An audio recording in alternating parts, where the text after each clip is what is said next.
우리가 중국을 두려워해야 하는 이유는 바로 사람은 절대 그들의 전략에 중요한 존재가 아니라는 점 때문입니다.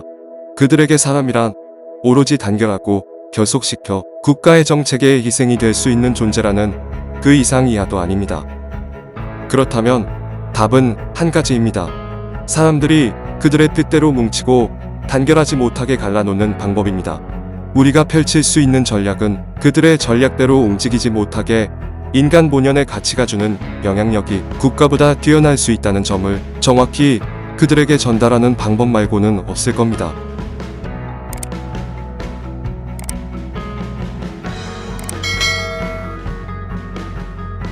중국이 일으킨 것이나 다름없는 세계적인 보건위기에서 현재 중국은 서방 국가로부터 다양한 압박을 받고 있습니다. 특히 미국의 첨단 산업군의 경제적 제재를 통해서 중국의 국가 전략 산업들은 이전에는 볼 수 없었던 벼랑 끝 위기로 하나하나씩 몰리고 있는 중입니다.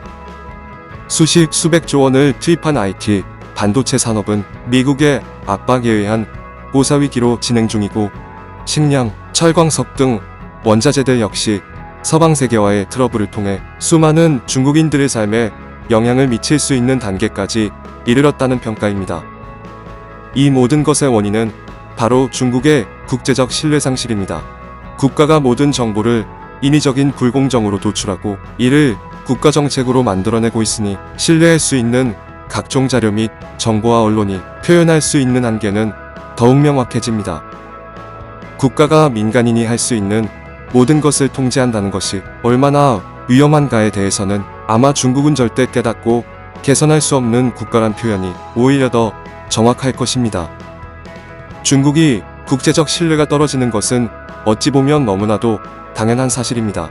신뢰 상실의 가장 큰 원인은 바로 감히 공산주의 국가가 세계 무대를 통제하고 리드할 수 있다는 믿음에서 시작되었다고 얘기 드릴 수 있을 것 같습니다. 국가에 속한 소비 인구수와 경제 규모만을 믿고 반강제적인 다국적 업체들에 가하는 압력은 가히 공산주의가 아니고서는 누가 이를 실현할 수 있을까라는 다른 보편적 국가라면 상상도 할 수 없는 모습이 펼쳐지는 곳이 바로 중국입니다. 그리고 그들의 경제 전략들은 모든 것이 정당하지 못했습니다. 업체의 기밀을 해킹하고 사람을 매수하며 교묘히 자본적 통제권을 컨트롤하면서 자국의 이익만을 위해 움직이는 모습은 자유경제가 가진 보편적 가치의 원리를 완전히 위반하는 것이었습니다. 기업체에 미끼를 던지고 미끼를 문 업체를 그들의 영역 안에서 계약 내용을 교묘히 조작하고 그들의 기술과 자본을 흡수하면서 수많은 신뢰성을 중요시 여긴 건전한 업체들의 생존을 위협했습니다. 자국의 경쟁력 없는 시장은 개방하지 않으면서 다른 나라에는 국가의 지원을 얻은 자국 업체들이 저렴한 가격을 무기로 세계 시장 경쟁 질서를 어지럽히기까지 합니다. 지금까지 중국의 시장성과 경제 규모만을 믿고 그러한 불공정에 참아왔는데 이번 보건 팬데믹 사태로 지금까지의 모든 불만들이 한꺼번에 터져버린 형국입니다. 자유경제에서는 신뢰를 잃은 기업체는 절대 살아남지 못합니다. 중국 공산당의 가장 큰 실책이 바로 이러한 기본 경제 원리를 지금까지 전혀 모르고 중국에 의한 통제되는 경제가 힘을 얻을 수 있다는 잘못된 믿음이었을 것입니다. 오로지 자국의 경제 파워와 인구만을 믿고 온갖 부정들을 만들어 왔는데 이제 전 세계는 이번만은 절대 참지 못하겠다는 모습입니다. 중국의 이런 불온한 모습을 깨트릴 수 있는 유일한 방법은 중국의 구성원들을 민족 성향에 따라 쪼개놓고 국가에서 통제하지 못하도록 하는 방법 말고는 다른 방법이 없습니다. 구소련의 해체와 같은 전략은 버릴 수 없는 미국의 전략이 되었습니다. 미국도 생각 이상으로 치밀합니다. 팬데믹이 일어나기 몇 년 전부터 이와 관련된 준비를 해왔던 겁니다. 중국을 더 강한 강대국으로 키울 수 있는 산업들의 팔다리를 아예 잘라버리려 하고 있습니다. 뻗어나가는 곁가지를 치지 않으면 자신들에게 올 따뜻한 햇살을 제대로 받지 못하기 때문일 것입니다. 이런 미국의 정책에 불만을 가진 미국의 여론은 어디에서도 찾아볼 수 없습니다. 중국의 전략과 같이 결속되어 단단하고 깊은 믿음을 바탕으로 합니다. 트럼프 대통령을 넘어 바이든 민주당 정권도 이와 관련해서는 절대 손 놓을 수 없는 정책입니다. 미국은 이에 관해서는 흔들림 없는 정책을 이어갈 겁니다. 그렇다고 중국이 현재 만만한 상대는 아닙니다. 그들은 국제적인 신뢰를 잃는 것에 눈 하나 깜짝하지 않을 수 있는 국가이며 국가의 정책과 전략을 그 어떤 장애물에 방해 없이 어떤 나라보다 강력하게 이끌 수 있는 공산주의 국가이기 때문입니다. 그들은 미국의 이런 대중국 전략에 대해 이를 뚫고 더욱 확장해 나아갈 수 있는 전략들을 이미 마련해 두었을 겁니다.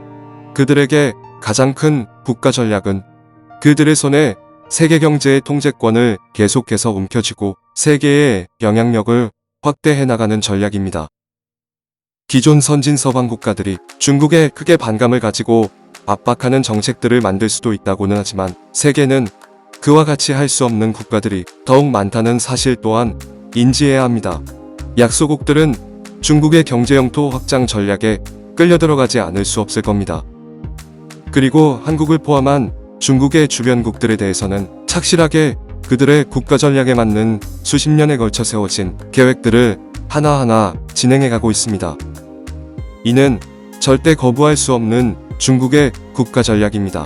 그들의 전략의 핵심적인 국가는 한국인지도 모르겠습니다. 한국 정도의 경제력과 기술력, 국력을 가진 국가 정도가 그들의 전략에 흡수되는 상황을 생각한다면 미국 정도는 충분히 넘을 수 있는 산 정도로 여길 겁니다.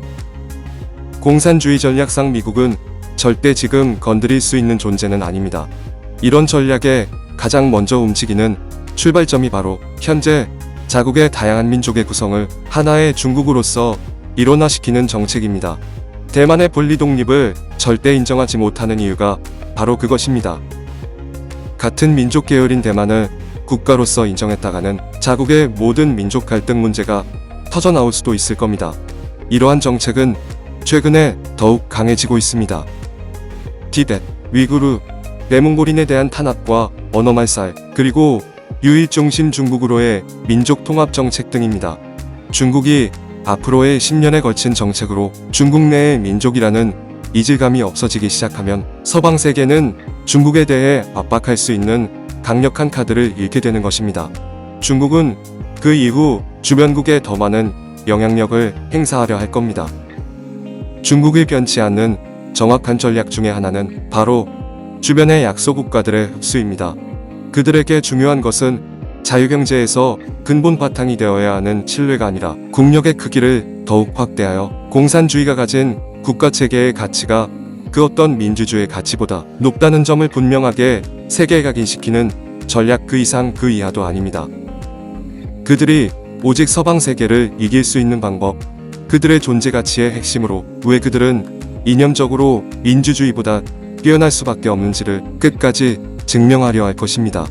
그래서 신뢰로 얻는 경제가 아니라 통제로 얻는 경제를 만들려 할 겁니다.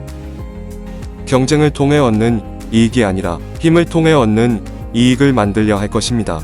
사람이 중심이 되어 움직이는 사회가 아니라 오로지 국가의 정책과 전략이 중심이 되어 모든 사람들이 통제되고 국가의 이익이 최우선시 되는 사회를 만들 겁니다. 이것이 바로 공산주의가 민주주의를 이길 수 있는 유일한 방법입니다. 인구는 많으면 많을수록 그들의 전략의 표출에 더욱 강력한 원동력을 만들어낼 겁니다. 인구수는 더 많은 경제를 빨아당기지만 그 사람 개개인은 절대 그들에게 중요한 존재가 아닙니다. 이것이 지금까지의 공산주의 중국을 있게 만든 전략입니다. 그들의 야망이 더욱 확장되기 위해서는 더 많은 인구가 필요할 것이고 주변국들에 가하는 미끼와 압박은 더욱 커질 겁니다. 우리가 중국을 두려워해야 하는 이유는 바로 사람은 절대 그들의 전략에 중요한 존재가 아니라는 점 때문입니다. 그들에게 사람이란 오로지 단결하고 결속시켜 국가의 정책에 희생이 될 수 있는 존재라는 그 이상 이하도 아닙니다. 그렇다면 답은 한 가지입니다. 사람들이 그들의 뜻대로 뭉치고 단결하지 못하게 갈라놓는 방법입니다. 우리가 펼칠 수 있는 전략은 그들의 전략대로 움직이지 못하게 인간 본연의 가치가 주는 영향력이 국가보다 뛰어날 수 있다는 점을 정확히 그들에게 전달하는 방법 말고는 없을 겁니다. 전 그것을 그들에게 전달할 수 있는 국가는 대한민국밖에 없다고 생각합니다. 지금까지의 중국 땅에는 사람들이 인간적으로 대우받고 그들의 가치대로 삶을 영위하는 등의 제대로 된 인본이 바탕이 된 국가가 등장한 역사는 단 한 번도 없습니다. 원래 중원은 힘을 가진 자가 강력한 통제권을 행사할 수 있는 강자만의 자리였으니까요. 근대사의 중국 장제스의 국민당도 민주주의 사상을 바탕으로 두었지만 국민을 억압의 대상으로 생각했던 그 진리는 절대 바뀌지 않을 겁니다. 그리고 그것을 중국인들은 절대 할 수 없을 겁니다. 오로지 대한민국만이 그것을 펼칠 수 있는 유일한 국가임을 잊지 않으셨으면 좋겠습니다.